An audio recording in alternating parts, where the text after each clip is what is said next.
Fucking up. So everything that goes wrong today, that's like part of the story. So, okay, my name is Dymphie, and I'm invited today to talk to you about anxiety. And let me start with, by its very nature, I'm not a really anxious person. I mean, I'm not afraid of the dark. I'm not afraid of snakes or spiders. Not afraid of commitment. Not afraid of peanut butter sticking to my mouth. And that is seriously a phobia. But I am afraid, though, of heights. I'm afraid of open water, but come on, that shit is also seriously dangerous. That doesn't mean I never worry. It doesn't mean I never have negative thoughts that keep me awake at night. Things that keep me awake is like forgetting a dentist appointment, or missing my flight when I go on a holiday, or knowing that I have to talk to a room full of strangers at a CreativeMornings talk. But a little bit of fear is a good thing. And I was wondering, did anyone of you seen the movie, the Disney Pixar movie Inside Out? Mm-hmm. Yeah, okay, well there's this little character, and that character is called Fear. And the movie's about the 5 emotions that like live in your brain. So fear. Fear is biologically actually a good thing. It's there to keep us safe. So when I'm facing insomnia the night prior to my holiday, that's a good thing because I never miss the flight. I don't want to jinx it, but up until now. But sometimes anxiety can take over, and when an anxiety takes over, it can paralyze you. So what happens is, a personal story. So this is me at age, I think I'm 6 years old or 7 years old. As you can see, I look a little bit troubled. Because I'm pretty worried. It's right before getting my swimming certificate. And as a kid with a fear of open water, you can imagine that it was already scary enough to swim in the adults' sports pool. But there was something else that kept me up at night, and it was actually, passing the test. And this time I actually passed. And the 2 times after, I passed until I didn't. So I was doing this, I wrote it down, it's a koprol in Dutch, it's a somersault. And it was for my life-saving certificate, and my butt poked, my butt poked above the water surface. So I didn't get my license to save people's lives. So if anyone is drowning, don't count on me. But what actually happened is I thought I was so bad that I didn't want to take any swimming classes anymore. So up until today, I'm still really bad in swimming, although I have 3 certificates. Anyway, fast forward, 18 years old, my driver's license.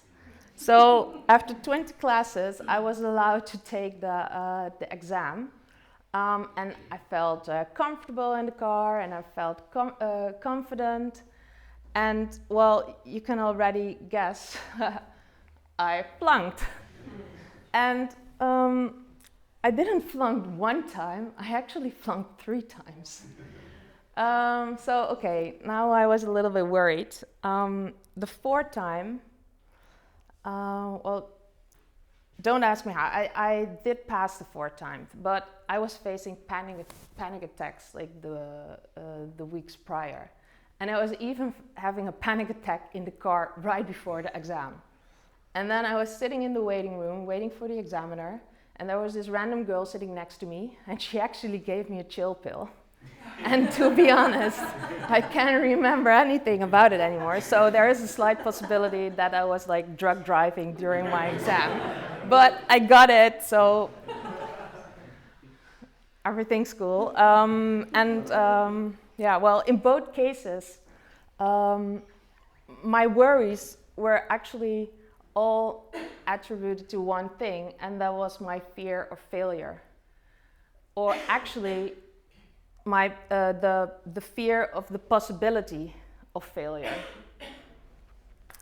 Let me get some water. And that got me actually wondering, because what if we can just accept failure for what it is, and that it's just like part of life and something that we just have to face on an everyday basis. And whether it's like passing a test, starting a project, starting your business, giving a talk.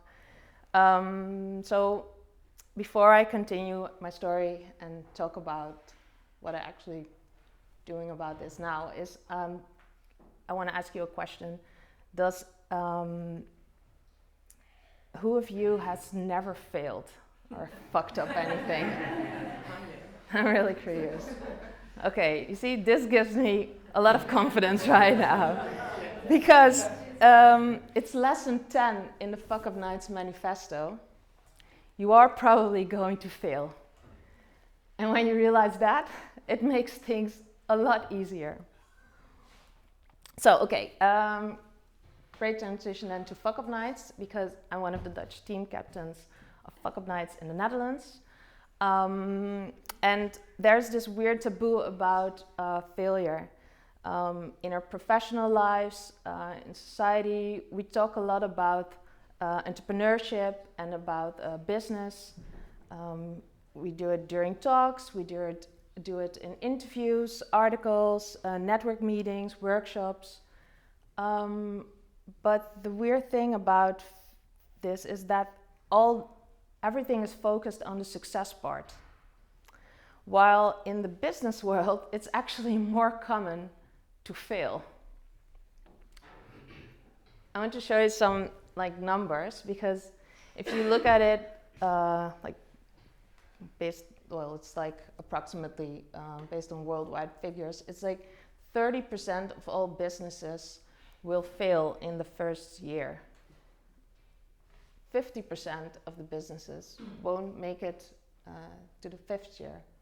And even 70% of the businesses won't exist anymore in 10th year. So that number,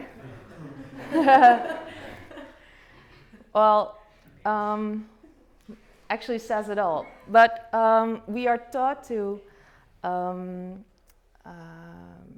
believe that failure is something unacceptable, that shouldn't happen. We have learned that if we fail, it's just because we are not good enough, or we are lazy, or we didn't try hard enough. So we're taught to feel ashamed of our failures, and you want to hide them for your friends and family, and you're just praying that it won't get brought up in a job interview. But I even want to go further and put it in another way, because what if we need failure to succeed?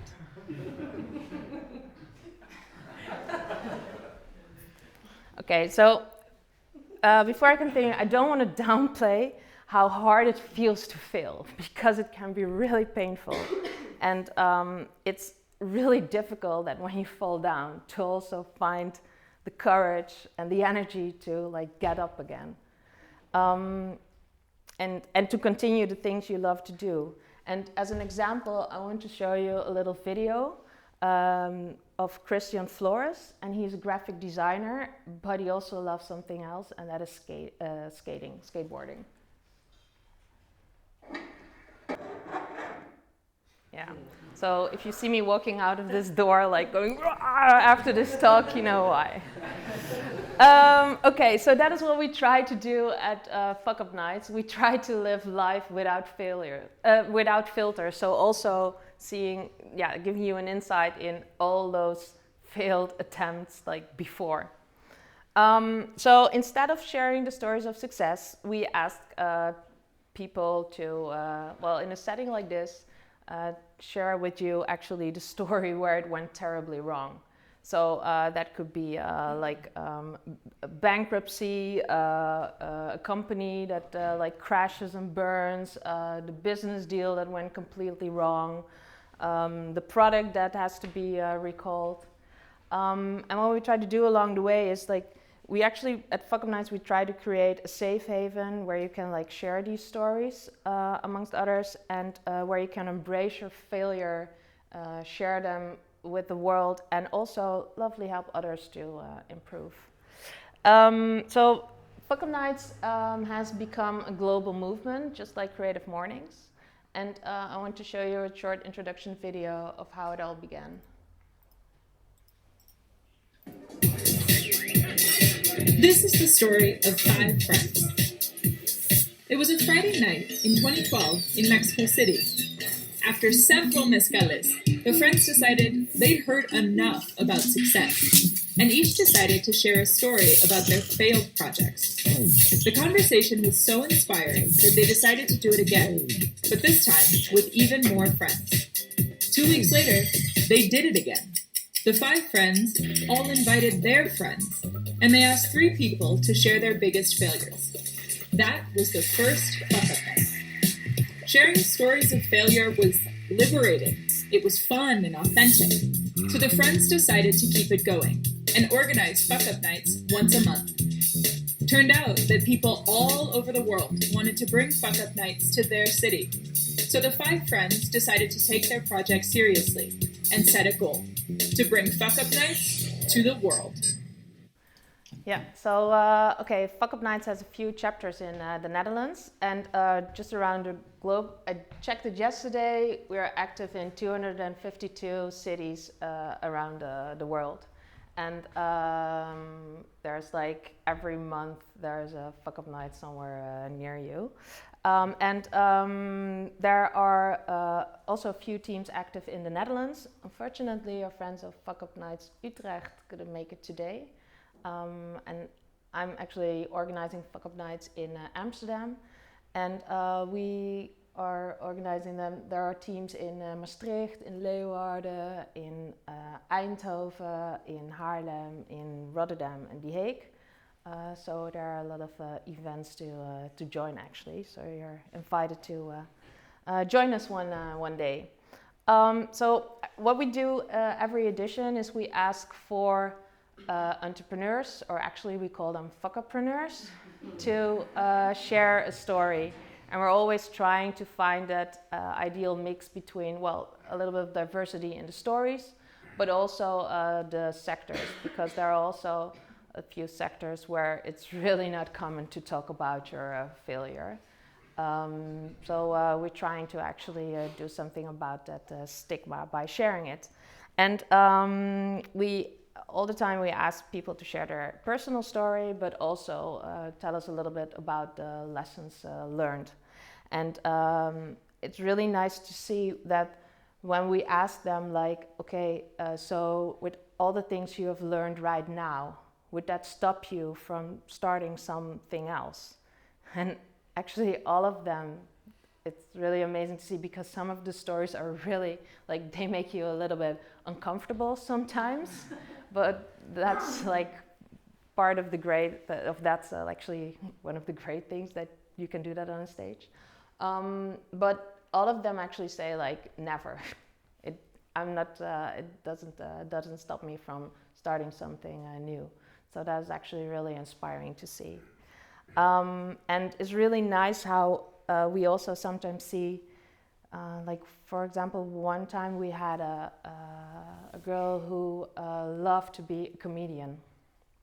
And she always wanted to do this. And then she said okay, you know what? I'm taking classes. And she was the best of her class, as in her teacher was always complimenting her, and she was always like, well, actually, thinking the other jokes weren't that good, the other ones make. So she felt really comfortable going on stage. And then you have this like end presentation, and you can invite all your family and friends. So she did. She invited a lot of people. And then it was her time on stage, and she blacked out. And she said, like, I could hear like the crickets, you know? You could hear them in the room. And she didn't, she actually stopped. She didn't want to go on stage anymore. And we invited her to talk about this at Fuck Up Nights. And that was actually her first time on stage again. Because the thing was, we spotted her on YouTube. And she was starting to have like small vlogs about her life, and they were hilarious. And the nice thing is that she's now going to theaters soon with her own comedy show, and she has like so many followers on YouTube already. And that is a nice story about how something can paralyze you, but you love it so much, and you do it again, although you're so afraid to do it again. And then when it succeeds, man, that feeling is amazing. So what we at Fuck Up Nights, we're not like promoting failure, as in please fuck up. We just want to see you that things can fail, things can succeed, but yeah, well, we just want to break the stigma on failure and take away a little bit of the pressure that we all feel. That we always have to be successful in life. Okay, so what's next? We do have some upcoming editions. In Amsterdam, I'm organizing one on February the 21st. But here in Utrecht, our friends are co-organizing the Faal Festival on March 3, which actually is a festival completely dedicated to failure. So I think they like it if you show up. Okay, let me get back to the theme of today, anxiety. The lesson I actually wanted to tell you of today, or like the inspiration I want to give you, is that there could be thousands of reasons to stop you from doing the thing you love.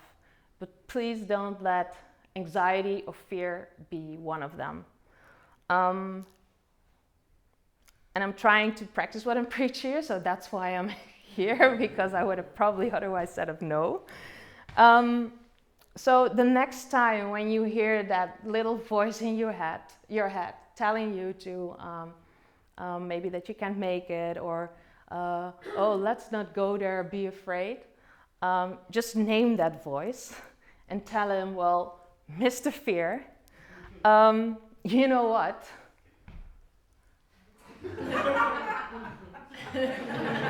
Shut the fuck up. So that's my story of today.